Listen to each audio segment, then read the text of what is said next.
അസ്സലാമു അലൈക്കും വറഹ്മത്തുള്ളാഹി വബറകാതുഹു. പ്രിയമുള്ളവരെ, നമ്മുടെ ഇന്നത്തെ ക്ലാസ് സൂറത്തുൽ മുൽക്കിൻ്റെ തബാറക സൂറത്തിൻ്റെ രണ്ടാമത്തെ ഭാഗമാണ്. ഒന്നാം ഭാഗവും അതേപോലെ തന്നെ മുൻകഴിഞ്ഞ ക്ലാസ്സുകളൊക്കെ കേൾക്കാൻ താല്പര്യമുള്ളവർ കേൾക്കുകയും ചെയ്യുക. സൂറത്തുൽ മുൽക്കിൻ്റെ മഹത്വങ്ങൾ പറഞ്ഞറിയിക്കാൻ പറ്റാത്ത അത്രയും മഹത്വമുള്ള ഒരു വലിയ മഹത്തായ ഒരു സൂറത്താണ് സൂറത്തുൽ മുൽക്ക്. പതിവായി ഓതേണ്ട സൂറത്തുകളിൽപ്പെട്ട ഒരു സൂറത്തും കൂടിയാണ് സൂറത്തുൽ മുൽക്ക്. മഹാനായ ഇബ്നു അബ്ബാസ് റളിയല്ലാഹു അൻഹുമ പറയുന്നത് കാണാം, അള്ളാഹുവിൻ്റെ ഹബീബ് ത്വഹ റസൂലുള്ളാഹി സ്വല്ലല്ലാഹു അലൈഹി വസല്ലമ തങ്ങളുടെ സ്വഹാബികളിൽപ്പെട്ട കുറച്ച് സ്വഹാബികൾ ഒരു വഴിയിലൂടെ ഇങ്ങനെ നടന്നു പോവുകയാണ്. പഴയ കാലത്തൊക്കെ ഇങ്ങനെ പോകുന്ന സമയത്ത് രാത്രിയാകുന്ന സമയം, ആ സമയത്ത് എവിടെയാണോ എത്തിയത് അവിടെ ടെൻ്റ് കെട്ടലാണ്, അതാണ് പതിവ്. അങ്ങനെ സ്വഹാബികൾ ഇങ്ങനെ പോകുന്ന സമയത്ത് ഒരു സ്ഥലമെത്തി, അവിടെ ടെൻ്റ് കെട്ടി. ആ സ്ഥലം ഏതായിരുന്നു എന്ന് അവർക്കറിയില്ലായിരുന്നു. അതൊരു ഖബറായിരുന്നു. ഫൈദാ ഫീഹി ഇൻസാനി യഖറു സൂറത്ത് തബാറക്കല്ലദീ ബിയദിഹിൽ മുൽക്ക് ഹത്താ ഖതമഹ. അതൊരു ഖബറായിരുന്നു. ആ ഖബറിൽ നിന്ന് ഒരു ഖുർആൻ്റെ വചനം കേൾക്കുകയാണ്. ഏതാണത്? സൂറത്തുൽ മുൽക്ക്, തബാറക്ക സൂറത്ത്. ആ സൂറത്ത് ഓതുന്നതാണ് കേൾക്കുന്നത്. അതിൻ്റെ അവസാനം വരെ ഓതുന്നത് അവർ കേട്ടു. അങ്ങനെ സ്വഹാബികൾ മഹാനായ ഹബീബായ റസൂലുള്ളാഹി സ്വല്ലല്ലാഹു അലൈഹി വസല്ലമ തങ്ങളുടെ അടുത്ത് വന്നിട്ട് വിവരം പറഞ്ഞപ്പോൾ മുത്തുനബിയോട് പറഞ്ഞു, ഞങ്ങൾക്കറിയില്ലായിരുന്നു ആ സ്ഥലം ഏതാ ഖബറാണെന്ന് ഞങ്ങൾക്കറിയില്ലായിരുന്നു, ഞങ്ങളറിയാതെ അവിടെ ടെൻ്റ് കെട്ടിപ്പോയതാണ്. അപ്പോഴാണ് ഹബീബായ റസൂലുള്ളാഹി സ്വല്ലല്ലാഹു അലൈഹി വസല്ലമ തങ്ങൾ പറഞ്ഞത്, ഹിയൽ മാനിയ ഹിയൽ മുൻജിയ തുൻജീഹി മിൻ അദാബിൽ ഖബർ. അതെ, അതാണ് ഹബീബായ റസൂലുള്ളാഹി സ്വല്ലല്ലാഹു അലൈഹി വസല്ലമ തങ്ങൾ പറഞ്ഞത്. തബാറക സൂറത്ത് ഓതുന്നവരെ ഖബർ ശിക്ഷയിൽ നിന്ന് രക്ഷപ്പെടുത്തുകയും അവർക്ക് വരുന്ന എല്ലാവിധ അദാബുകളെ തൊട്ട് അത് തടുക്കുകയും ചെയ്യുമെന്ന് റസൂൽ കരീം സ്വല്ലല്ലാഹു അലൈഹി വസല്ലമ തങ്ങൾ നമ്മെ പഠിപ്പിച്ചിട്ടുണ്ട്. അതുകൊണ്ട് നമുക്ക് നിത്യവും പതിവായി ഓതേണ്ട കൂട്ടത്തിൽ മുൽക്ക് സൂറത്ത്, തബാറക സൂറത്ത് നാം ഉൾപ്പെടുത്തിയേ മതിയാകൂ. അല്ലാഹു തആല നമുക്കൊക്കെ തൗഫീഖ് നൽകി അനുഗ്രഹിക്കുമാറാകട്ടെ. അപ്പം ഇൻഷാ അല്ലാഹ് ഇന്ന് മുതൽ ഒരു തീരുമാനമെടുക്കണം. ഞാൻ ഇന്ന് മുതൽ അത് പതിവായിട്ട് ഓതുമെന്നുള്ളതായ ഒരു ഉറച്ച തീരുമാനം എടുക്കണം. അല്ലാഹു തആല തൗഫീഖ് നൽകി അനുഗ്രഹിക്കുമാറാകട്ടെ. നിത്യവും പതിവായി ഓതുന്ന ആളുകൾക്കുണ്ട്, അല്ലാഹു തആല അവർക്കൊക്കെ അർഹമായ പ്രതിഫലം നൽകി അനുഗ്രഹിക്കുമാറാകട്ടെ. എല്ലാവിധ ഖബർ ശിക്ഷയിൽ നിന്നും എല്ലാവിധ അദാബിൽ നിന്നും അല്ലാഹു തആല സംരക്ഷണം നൽകി അനുഗ്രഹിക്കുമാറാകട്ടെ. നമ്മുടെ ക്ലാസ്സുകളെ കൊണ്ട് അത് കേൾക്കൽ മാത്രമല്ലല്ലോ, നമ്മൾക്ക് ക്ലാസ് കേൾക്കുന്നത് ഓതാൻ വേണ്ടിയാണ്. ഈ കേൾക്കുന്ന ആളുകൾക്ക് ഓതലുണ്ടാവും, എങ്കിലും ആരെങ്കിലൊക്കെ ആർക്കെങ്കിലൊക്കെ ഒന്ന് മനസ്സുകൊണ്ട് തോന്നുകയാണെങ്കിൽ, ഓതാത്ത ആരെങ്കിലൊക്കെ ഉണ്ടെങ്കിൽ അവർക്ക് തോന്നുകയാണെങ്കിൽ വലിയ ഒരു മഹത്തായ ഒരു സൗഭാഗ്യമാണ്, ഒരു അവസരമാണ്. ആ അവസരം നമ്മളൊക്കെ ഉപയോഗപ്പെടുത്തണം. അല്ലാഹു തആല തൗഫീഖ് നൽകി അനുഗ്രഹിക്കുമാറാകട്ടെ. അതിനൊക്കെ ഒരു അവസരം ഉണ്ടായാൽ ഓതുന്ന ആൾക്കാർക്കും ഗുണമാണ്, അതേപോലെ തന്നെ അത് ഓതാൻ കാരണക്കാരായ ആളുകളും അവർക്കും കൂടാണ്. നമ്മയൊക്കെ പഠിപ്പിച്ച നമ്മുടെ ഉസ്താദുമാർ, നമ്മുടെ 1-ാം ക്ലാസ്സിൽ നിന്നൊക്കെ പഠിപ്പിച്ച നമ്മുടെ അക്ഷരം പഠിപ്പിച്ച ഉസ്താദുമാർ, 1 മുതൽ നമ്മെ എത്രയോ പഠിപ്പിച്ചിട്ടുണ്ട്, അത്രയും ഉസ്താദുമാർ, അവർക്കൊക്കെ അതിൻ്റെ പ്രതിഫലം കിട്ടുകയാണ്. അല്ലാഹു തആല നമ്മളൊക്കെ ജീവിച്ചിരിക്കുന്ന ഉസ്താദുമാർ അവർക്ക് ആഫിയത്തുള്ള ദീർഘായുസ്സ് നൽകി അനുഗ്രഹിക്കുമാറാകട്ടെ.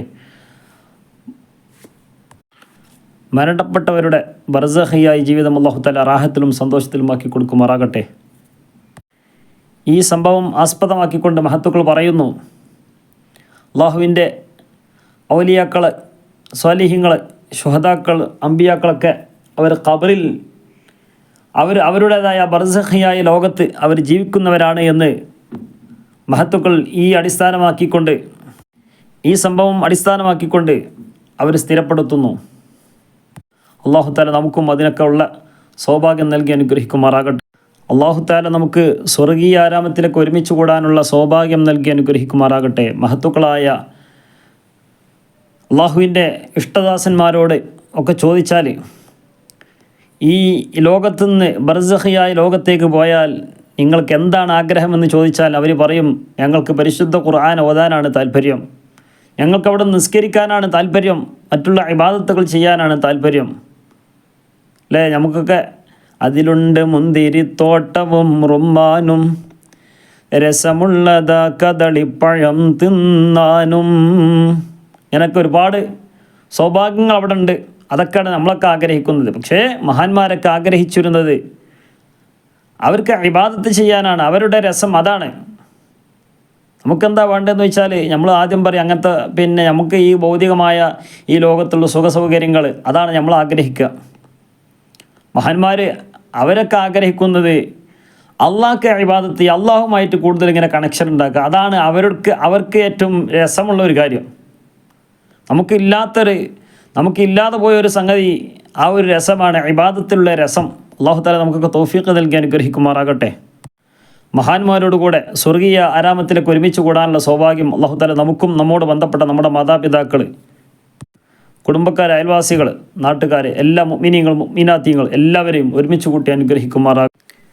അഊദു ബില്ലാഹി മിനശ് ശൈത്വാനിർ റജീം. ബിസ്മില്ലാഹിർ റഹ്മാനിർ റഹീം.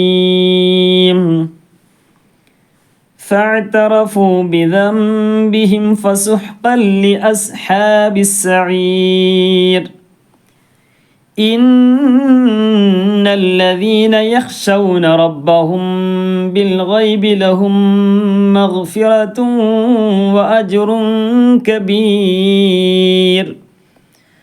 وأسروا قولكم أو اجهروا به إنه عليم بذات الصدور. ألا يعلم من خلق وهو اللطيف الخبير. هو الذي جعل لكم الأرض ذلولا فامشوا في مناكبها وكلوا من رزقه وإليه النشور. أأمنتم من في السماء أن يخسف بكم الأرض فإذا هي تمور. أم أمنتم من في السماء أن يرسل عليكم حاصبا فستعلمون كيف نذير. ولقد كذب الذين من قبلهم فكيف كان نكير. أولم يروا إلى الطير فوقهم صافات ويقبضن ما يمسكهن إلا الرحمن إنه بكل شيء بصير. أمن هذا الذي هو جند لكم ينصركم من دون الرحمن إن الكافرون إلا في غرور. അപ്പം ഇൻഷാ അല്ലാഹ് നമുക്ക് നിയമത്തിലേക്ക് നോക്കാം. നമ്മുടെ മുമ്പത്തെ ക്ലാസ്സുകളൊക്കെ എല്ലാവരും ശ്രദ്ധിച്ചിട്ടുണ്ടാവും, കേട്ടിട്ടുണ്ടാവും എന്ന് മനസ്സിലാക്കുകയാണ്. കഴിഞ്ഞ ഒരു ക്ലാസ്സിൽ ഒരു അഭിപ്രായം പറഞ്ഞു, വിശുദ്ധ ഖുർആൻ ഒന്ന് മലയാളത്തിൽ എഴുതി കൂടെ എന്നുള്ളൊരു അഭിപ്രായം പറഞ്ഞിരുന്നു. ഓതാൻ പ്രയാസമുള്ള ആളുകളായിരിക്കും ഒരുപക്ഷെ ചോദിച്ചിട്ടുണ്ടാവുക. ഏതായാലും വിശുദ്ധ ഖുർആൻ അറബിയിലാണല്ലോ. ഇപ്പോൾ ഉദാഹരണത്തിന് ദ എന്ന് എഴുതുമ്പോൾ നമ്മൾ എങ്ങനെ ഇപ്പം അതും മലയാളത്തിൽ എഴുതുക? മഹാന്മാർ എഴുതാൻ പാടില്ല എന്നുള്ളത് വളരെ വ്യക്തമാക്കി നമ്മെ പഠിപ്പിച്ച കാര്യമാണ്. അതിൻ്റെ പുറമെ നമ്മളൊന്ന് ആലോചിച്ച് നോക്കുക, ഇത് അറബി വായിക്കാൻ പ്രയാസമുള്ള ആളുകളാണല്ലോ ഇപ്പോൾ ഇത് മലയാളത്തിലേക്ക് ആയിക്കൂടെ എന്നുള്ളൊരു അഭിപ്രായം ചോദിച്ചിട്ടുണ്ടാവുക. അപ്പോൾ നമ്മൾ ഒന്ന് ആലോചിക്കുക, ദ എന്ന് എഴുതുമ്പോൾ മലയാളത്തിൽ എഴുതുമ്പോൾ എങ്ങനെ ഇപ്പോൾ ഇത് ദാന്ന് എഴുതേ? അപ്പോൾ ഇത് കാണുമ്പോൾ ഒരാൾ വായിക്കുമ്പോൾ അത് ദാന്നല്ല വായിക്കുക. അതേപോലെ തന്നെ സ എന്ന് എഴുതുമ്പോൾ സ എന്ന് എഴുതുമ്പോഴും സ ഫ രണ്ടും മാറ്റമുണ്ടല്ലോ. രണ്ട് എഴുതുമ്പോൾ ഒരേ അക്ഷരം നമ്മൾ മലയാളത്തിൽ എഴുതാൻ പറ്റുള്ളൂ. ഇത് രണ്ടും തിരിയുന്നൊരു പോലെ ഉണ്ടാവും ഇല്ല. ഇങ്ങനെ എല്ലാ മിക്ക അക്ഷരങ്ങളും എടുത്ത് നോക്കിയാൽ ഇങ്ങനെ ആയിരിക്കും. അപ്പം മലയാളത്തിൽ ഖുർആൻ ഓതുമ്പോൾ അത് നമുക്ക് പോസിബിളായൊരു കാര്യവുമല്ല. അവരെ സംബന്ധിച്ച് ഏറ്റവും നല്ലത് നമ്മൾ യൂട്യൂബ് ഇങ്ങനെ തുറക്കുക, അതിൽ ഇഷ്ടം പോലെ ഉണ്ടാവും സൂറത്തുൽ മുൽക്ക് അല്ലേ? സൂറത്തുൽ മുൽക്ക് ഇഷ്ടം പോലെ അതിലുണ്ടാവും. പല ആളുകളും പാരായണം ചെയ്ത, ഒന്നെങ്കിൽ ഓതുന്ന ആളുകളുടെ ഒപ്പം ഓതുക, അതിന് സാധിക്കുന്നില്ല എങ്കിൽ അത് കേൾക്കുക. ഓതിയാലും കൂലിയാണ്, കേട്ടാലും കൂലിയാണ്. ഇനി ഒരാൾക്ക് ഓതിയാലേ തീരൂ എന്നുള്ളതുണ്ടെങ്കിൽ അത് നമ്മൾ പഠിക്കുക തന്നെ വേണം. ഒന്നുകിൽ മനഃപ്പാടമാക്കുക, കേട്ടിട്ട് ഇങ്ങനെ ഒരുപാട് പ്രാവശ്യം ഇങ്ങനെ കേൾക്കുക. അപ്പോൾ എന്ത് ചെയ്യും? ഓട്ടോമാറ്റിക്കായിട്ട് മനഃപ്പാടാകും. മനഃപ്പാടമായിട്ട് എന്ത് ചെയ്യുക? നമ്മളത് എന്ത് ചെയ്യുക? അതേപോലെ തന്നെ ഓതാൻ വേണ്ടി ശ്രമിക്കണം. ഇനി അതല്ല, അതിനും സാധ്യമല്ല എങ്കിൽ പ്രയാസമൊന്നുമില്ല, അറിയുന്ന സൂറത്ത് മാത്രം ഓതിയാൽ മതി. നമ്മൾ ഏതെങ്കിലും ഇപ്പോൾ യൂട്യൂബിലൊക്കെ ചിലപ്പോൾ ഒരു പക്ഷേ മലയാളത്തിലുള്ള ഖുർആനൊക്കെ കിട്ടുകയായിരിക്കും.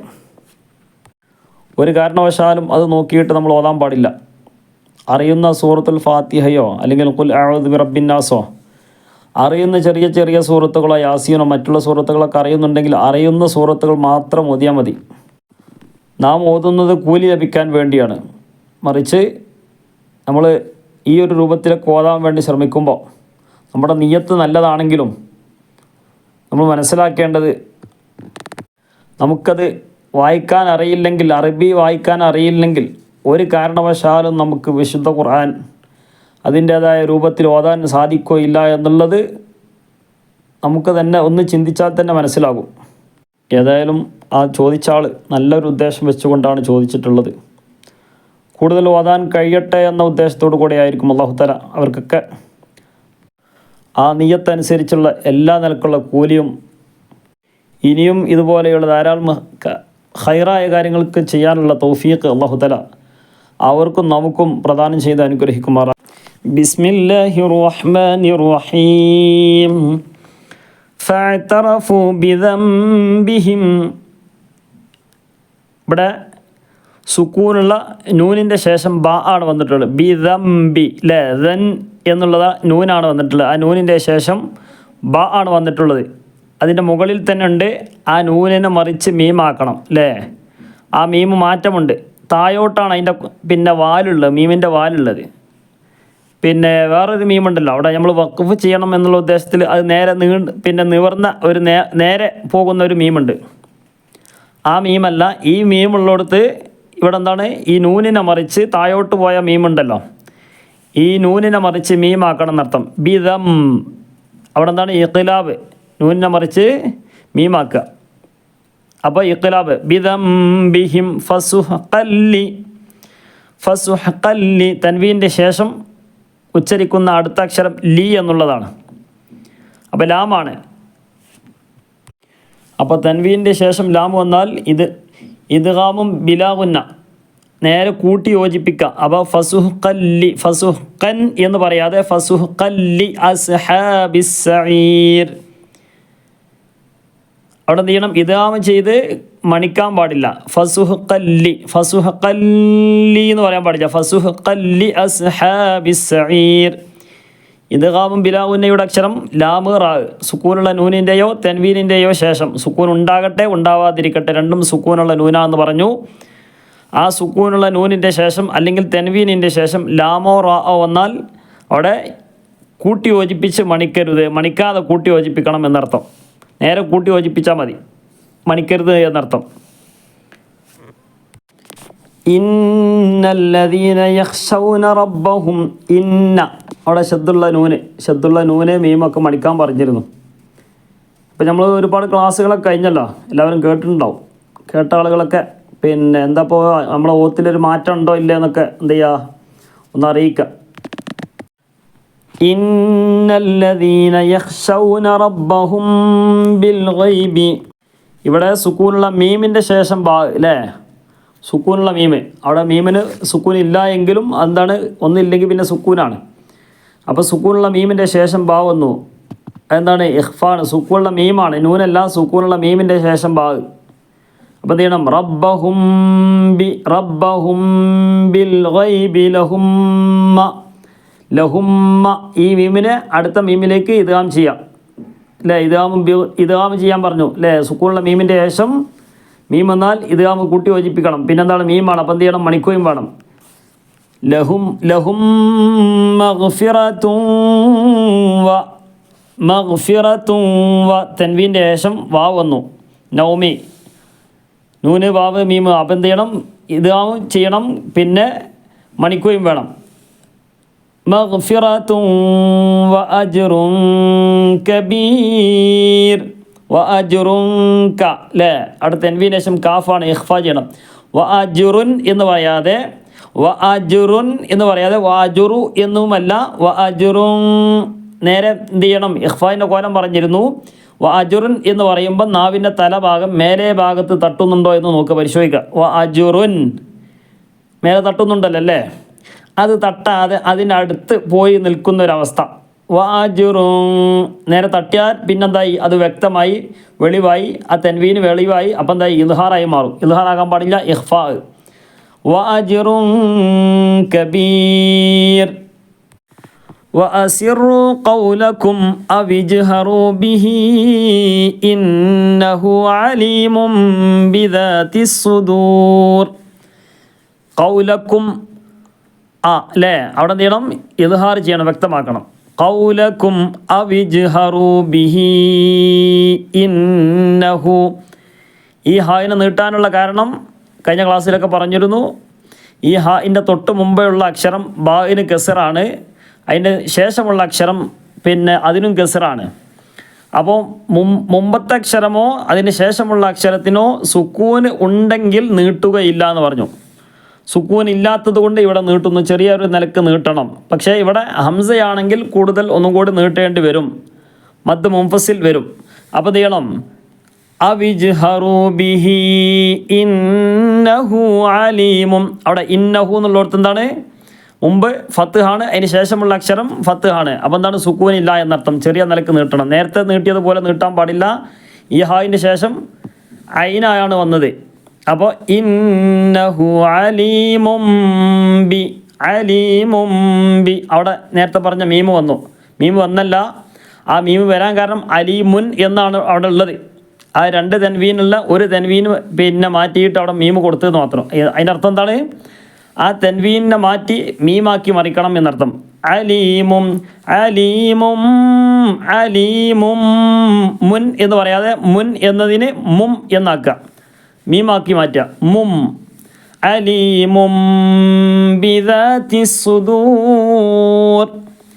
അലാ യഅലമു മൻ ഖലഖ. മൻ, മൻ അവിടെ വെളിവാക്കണം. എന്താണ്, ഇദ്ഹാറിൻ്റെ അക്ഷരമാണ് ഖാ. മൻ ഖലഖ വഹുവൽ ലതീഫുൽ ഖബീർ. ഹുവല്ലദീ ജഅല ലക്കുമുൽ അർള ദലൂലൻ ഫംശൂ. അവിടെ തെൻവീൻ്റെ ശേഷം ഉച്ചരിക്കുന്ന അക്ഷരം ഫ ആണ് അല്ലേ, ഫ. അപ്പോൾ ഇഖ്ഫാൻ്റെ അക്ഷരം ദലൂലൻ ഫംശൂ ഫീ മനാകിബിഹാ വകുലൂ വകുലൂ മിർ റിസ്ഖി. മിർരി അല്ലേ, തെൻവീൻ്റെ നൂനിൻ്റെ ശേഷം റാ വന്നു, റായിന് കസർ വന്നാൽ തർക്കീക്ക് ചെയ്യണം, മിർരി എന്ന് പറയണം. ഇവിടെ ശബ്ദ് വരാൻ കാരണം എന്താ, ഈ നൂനിനെ ആ റായിലേക്ക് ഇദാം ചെയ്തു, പിന്നെന്ത് ചെയ്യാൻ പാടില്ല, മണിക്കാൻ പാടില്ല. മിർരി, മിർ റിസ്ഖിഹി, മിർ റിസ്ഖിഹി. അവിടെ നിർത്തുകയാണെങ്കിൽ മിർ റിസ്ഖിഹി വ മിർ റിസ്ഖിഹി വ ഇലൈഹിൻ നുശൂർ. അവിടെ നിർത്തുന്നില്ല എങ്കിൽ ആ ഹായിന് എന്ത് ചെയ്യും, ചെറിയൊരു നീട്ടൽ വരും, കാരണം അതിന് മുമ്പും ശേഷവും സുക്കൂൻ ഇല്ലാത്തത് കൊണ്ട്. അഅമിൻതും അഅമിൻതും മൻ ഫിസ്സമാ. അഅമിൻതും എന്നുള്ളിടത്ത് ഇഖ്ഫ, അതിൻ്റെ ശേഷം മീമിനെ മറ്റേ മീമിലേക്ക് ഇദാം ചെയ്യുക. മൻ ഫി ഇഖ്ഫ, മൻ ഫിസ്സമാഇ മദ് അടക്ക നീട്ടുക. അടക്കം എന്ത് ചെയ്യണം, നമ്മളിങ്ങനെ കാണുമ്പോൾ തന്നെ ഇനി ഒക്കെ ഇങ്ങനെ തിരിയണം. ഇനി എല്ലാം പറയില്ല, പറഞ്ഞത് വീണ്ടും പറയില്ല, അപ്പോൾ അതൊക്കെ ശ്രദ്ധിക്കുക. അയ്യഖ്സിഫ ബിക്കുമുൽ അർള ഫഇദാ ഹിയ തമൂർ. കഴിഞ്ഞ ക്ലാസ്സിൽ പറഞ്ഞിരുന്നു ഫൈദാ ഹിയ. അവിടെ യാന് എന്ത് ചെയ്തു, പിന്നെ യാന് അവിടെ പിന്നെ പുള്ളി ഇല്ലെങ്കിലും അത് ഹിയ എന്ന് വായിക്കണം എന്ന് പറഞ്ഞു, യ അല്ലേ. ഫഇദാ ഹിയ, അവിടെ ഹിയ എന്ന് വായിക്കണമെങ്കിൽ എന്ത് വേണം, അവിടെ ഫത്ത് ഉണ്ടാവണം. ഫഇദാ ഹിയ തമൂർ.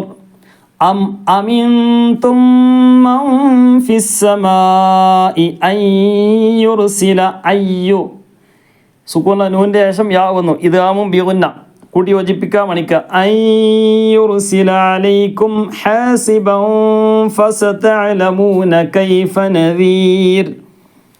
വലഖദ് കദ്ദബല്ലദീന. വലഖ ഖാഫാണ്, ആ ഖാഫ് എന്ത് ചെയ്യണം, ശ്രദ്ധിക്കണം. മറ്റേ ഖാഫും ഈ ഖാഫും തമ്മിൽ മാറ്റമുണ്ട്. വലഖദ് وَلَقَدْ كَذَّبَ الَّذِينَ مِنْ قَبْلِهِمْ فَكَيْفَ كَانَ نَكِيرٌ مِنْ إخفاء أَوَلَمْ يَرَوْا إِلَى الطَّيْرِ فَوْقَهُمْ صَافَّاتٍ وَيَقْبِضْنَ مَا يُمْسِكُهُنَّ إِلَّا الرَّحْمَنُ സ്വാഫാത്തിയും അവിടെ നീണ്ട് മദ്ദുണ്ട്, ആ മദ് നീട്ടുക. മാ യുംസിക്കുഹുന്ന ഇല്ലർ റഹ്മാൻ, അവിടെ നൂന് ശബ്ദുണ്ട്. മാ യുംസിക്കുഹുന്ന ഇല്ലർ റഹ്മാൻ, അവിടെ നിർത്തുകയാണെങ്കിൽ ഇല്ലർ റഹ്മാൻ. ഇന്നഹു ബികുല്ലി ശൈഇൻ ബസീർ. അവിടെ എന്തുണ്ട്? പിന്നെ തൻവീന്, ആ തൻവീനെ മറിച്ച് മീമാക്കിയതാണ്. അവിടെ ഇഖ്ലാബ്. അമ്മൻ ഹ, അമ്മൻ ഹ, സുക്കൂണിലെ നൂനിൻ്റെ ശേഷം ഹ വന്നു ഇദ്ഹാറ്. അമ്മൻ ഹാദല്ലദീ ഹുവ ജുന്ദുല്ലക്കും, ഹുവ ജുന്ദുല്ലക്കും, ജുന്ദു അവിടെ എന്ത് ചെയ്യണം? ഇഖ്ഫാ ചെയ്യണം. പിന്നെ ദാലിൻ്റെ ശേഷം, ദാലിന് തൻവീന് ശേഷം ലാമ് വന്നു. ജുന്ദുല്ല, ഇദ്ഗാമും ബിലാവുന്ന. ഹുവ ജുന്ദുല്ലക്കും യൻസുറുക്കും മിൻ ദൂനിർ റഹ്മാൻ. എല്ലായിടത്തും നമ്മൾ നിയമങ്ങളൊക്കെ നല്ലോണം ശ്രദ്ധിക്കണം. അത് ശ്രദ്ധിച്ചിട്ട് ഓതിയാൽ മതി. പിന്നെ ഒന്ന് നോക്കിയിട്ട് അടുത്ത് പിന്നെ ഓതിയാൽ മതി. അങ്ങനെ ശീലമാകുമ്പോൾ എന്തേ ഉള്ളൂ, പിന്നെ ഓത്ത് ക്ലിയർ ആവുള്ളൂ. ഒരായത്താണെങ്കിൽ ഒരായത്ത് അത് പൂർത്തിയാക്കിയിട്ട് മാത്രം അടുത്ത ആയത്ത് ഓതിയാൽ മതി. ഇനി ഇവിടുന്ന് അങ്ങോട്ട് പിന്നെ ഹത്തം തീർക്കുക എന്നുള്ള ഒരു ഉദ്ദേശം ഉണ്ടാകാൻ പാടില്ല. എന്ന് പറഞ്ഞാൽ ഇത് പഠിക്കാതെ നമ്മൾ ഹത്തം തീർക്കാൻ പാടില്ല. ഇത് പഠിച്ചിട്ട് മാത്രം എന്ത് ചെയ്യുക, പിന്നെ ഹത്തം തീർക്കാൻ വേണ്ടി നമ്മൾ ശ്രമിക്കുക. അതിൻ്റെ അർത്ഥം ഹത്തം തീർക്കണ്ട എന്നല്ല, ഹത്തമ് തീർക്കണ്ട എന്നല്ല പറഞ്ഞത്. നമ്മൾ ഓതുന്നത് എന്ത് ചെയ്യായിരിക്കണം, അത് നിയമപ്രകാരമായിരിക്കണം. അപ്പോൾ എന്ത് ചെയ്യുക, നിയമങ്ങളൊക്കെ ശരിക്കും പഠിക്കുക. നമ്മൾ ഓതുന്നത് എന്ത് ചെയ്യുക, ഓരോന്ന് പിന്നെ അത് നിയമം നോക്കിയിട്ട് മാത്രം ഓതുക. അതിനനുസരിച്ച് അത് കഴിഞ്ഞിട്ട് അടുത്ത ആയത്ത് ഓതിയാൽ മതി.